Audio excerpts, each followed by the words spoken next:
वो स्कॉटलैंड का एक गरीब किसान था जो सुबह के वक्त अपने खेतों में काम करने के लिए जा रहा था कि रास्ते में उसे एक बच्चे के चीखने की आवाज़ सुनाई दी। जब वो आवाज़ की तरफ गया तो उसने देखा कि एक बच्चा दलदल में फंसा हुआ है। दलदल में आप जितना निकलने की कोशिश करते हैं उतना ही फंसते जाते हैं।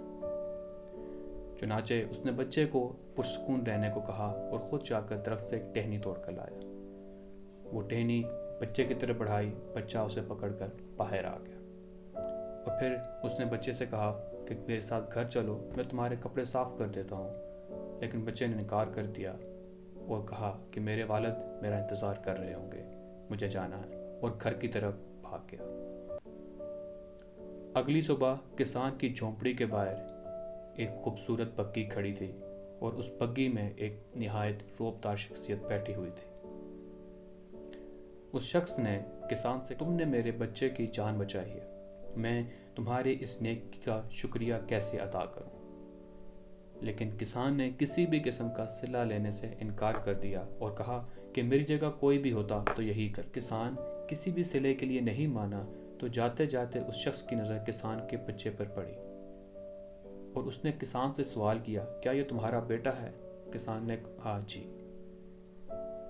तो उस शख्स ने कहा, अगर तुम कहो तो मैं तुम्हारे इस बेटे को लंदन लेकर जा सकता हूँ और इसे आला तालीम दिलवा सकता हूँ।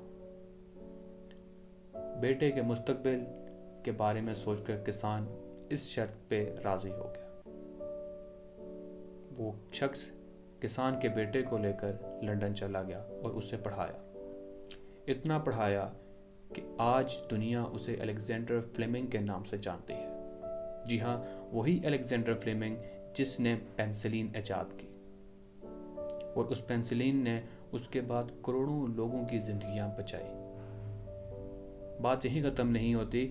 जंगे अजीम अव्वल से पहले वो बच्चा जिसकी जान किसान ने बचाई थी, एक बार फिर अस्पताल में ज़िंदगी और मौत की कशमकश में था और इस दफ़ा उसकी जान बचाई अलेक्जेंडर फ्लेमिंग और उसकी ईजाद पेंसिलिन ने। वो शख्सियत रुडोल्फ चर्चिल थी और उनका बेटा विंस्टन चर्चिल था जो जंग अजीम अव्वल के वक्त में बरतानिया का वज़ीर आज़म था और उसी ने कहा था कि भलाई करो क्योंकि भलाई पलट कर आती है। घरों में रहें, महफूज रहें। शुक्रिया।